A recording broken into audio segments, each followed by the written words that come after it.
I'm Bruce Fumi, and today I'm going to tell you a Jacobite story. Innocents will be beaten, men, women and children will die.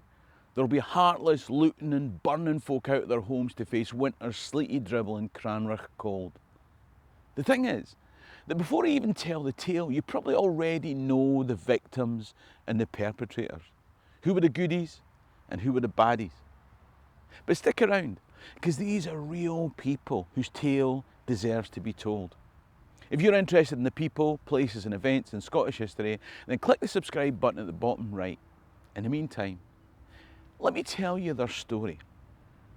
It was the 17th of January and the soldiers were given their orders.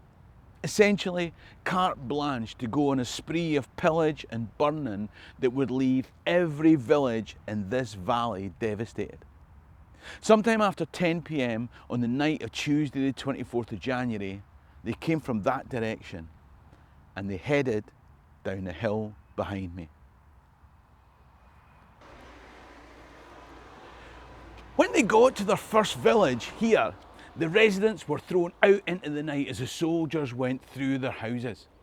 Then the captain called his troops back out into the street and he proclaimed, "Burn all the houses in the town, spare none, except one."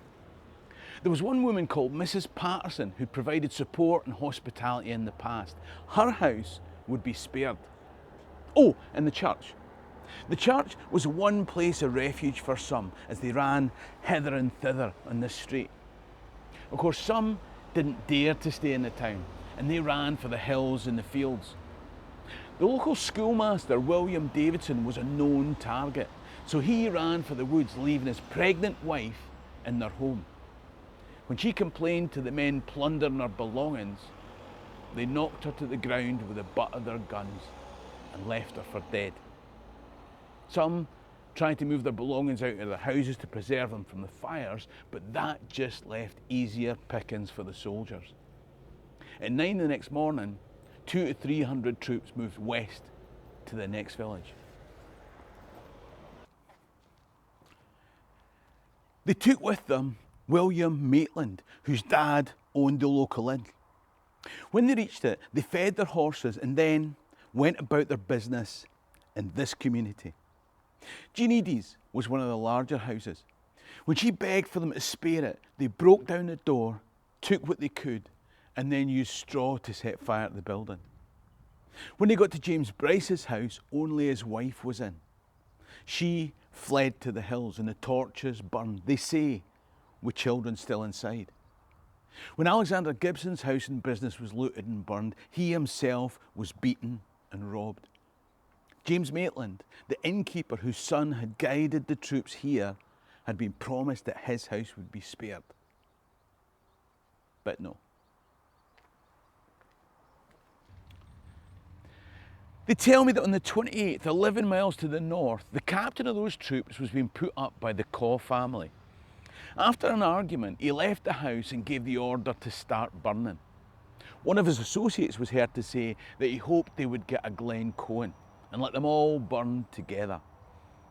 To be fair, most of the folks who died over these few days died of exposure from the cold rather than heat of the flames. So that's all right then, eh? In this village, there was an old woman in a house and she was in it as it was lit around about her. She was carried out by friends in a blanket but died shortly after. Now this is almost exactly the same scenario for which Patrick Seller was charged for murder as he cleared Sutherland tenants for sheep 100 years later. It seems that hearts were no softer then. Are they today?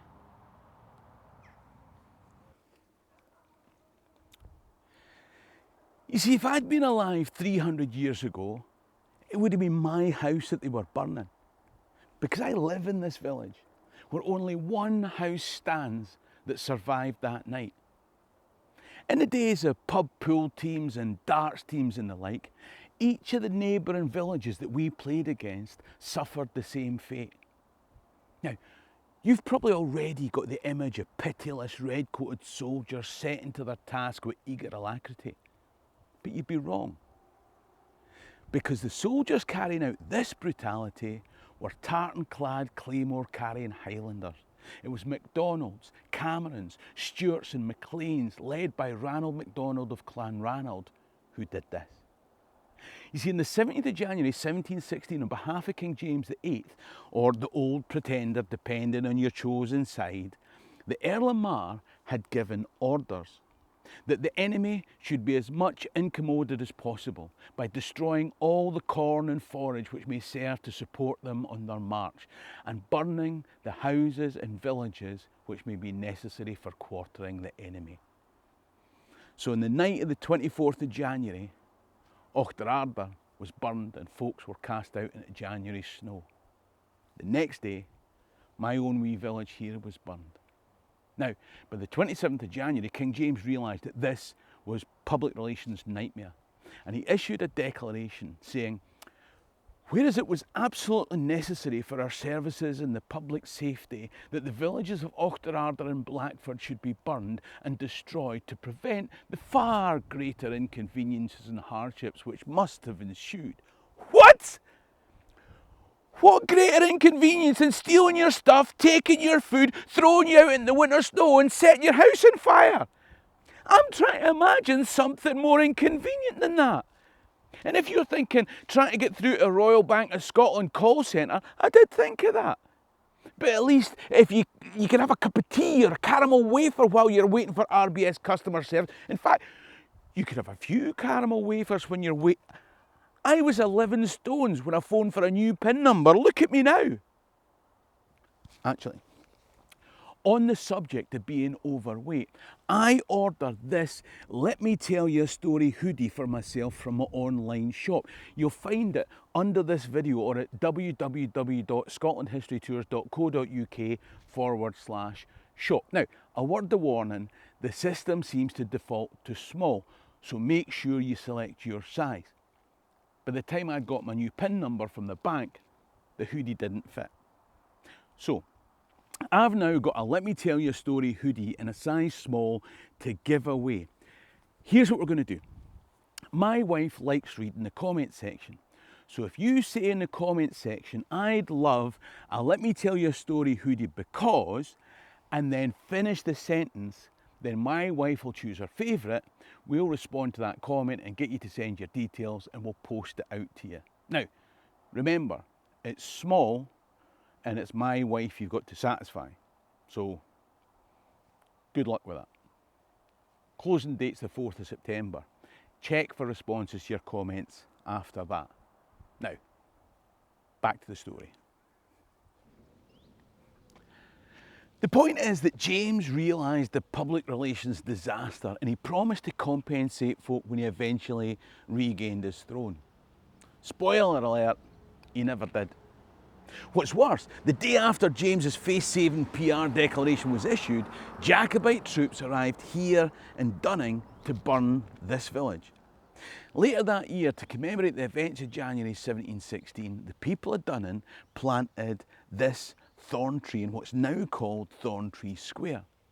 Around the corner, there's a pub called the Thorn Tree. I'll be honest, this isn't the original thorn tree. There have been a few replacements over the years. But the thorn tree is still a symbol of this wee village in Strathearn. Braco and Crieff on the other side of the strath got their own versions of what I've already described in Outlander, Mewthal, Dunning and Blackford. And then, without engaging British government troops, the reason for all this, James set sail back to France. Now, if you're looking for atrocities carried out by the other side, then you can click the white tab up there to watch a different video. But please, stick with me for 2 more minutes and I promise I'll leave a link to that video at the end. You see, to people in our area, the story of the burning of Strathearn's old hat. But I wonder, at what point folks watching further afield realised that it was Lowlanders being burned out by Jacobites? I wonder what your reaction was when you realised that that was the case. What would Jamie Fraser have done? Did it challenge or reinforce your prejudice of goodies and baddies? As I said, in my video on Sutherland clearances, I told of an old lady whose home was lit with her in it. And while she was dragged out, she later died. There were people in the comments who waved aside this atrocity and argued against the sympathy that I showed because change was needed and populations had to be moved. In this tale, a very similar thing happened, and when the book was on the other foot, I'm sure there will be people who argue that scorched earth was necessary and post-Culloden was worse, the source isn't reliable or whatever. And some of that might be true. I'll leave a link in the description to the sources for both the stories. You can judge for yourselves. But my cries are not against one cause or another, but inhumanity. There's no monopoly on good and bad. There's just people. People like you and me, who generously condone, yet scarcely understand. In my very popular video, Should Black People Talk About Scottish History? Lots of people said in the comment section, anyone can talk about Scottish history so long as the facts are correct. Now, I get the desire for truth, but it did make me laugh because I'm not sure how strong that desire for truth really is. I see folks making declarations of fact about 1,000-year-old events whilst misrepresenting today's news events with the same self-assured confidence. We pick a side and then we paint the other as extremists as we whitewash our own with tolerance and excuses. As a result of these videos, I've been accused of being a Jacobite, an anti-Jacobite, a rabid nationalist, a fifth column unionist, a black man pretending to be white, a white man pretending to be black. Geez, somebody once even accused me of being overweight. The cheeky bastard. It seems to me that most of us are guilty of believing first and observing second. Whatever your belief system, opinion, or version of the facts, let's not lose sight of the fact that history is about humanity. If you want a Jacobite tale with the other side with the baddies, then there's a video coming up on screen now. In the meantime, Hammy and Dochas can be a llama alive. Cheery and drastic.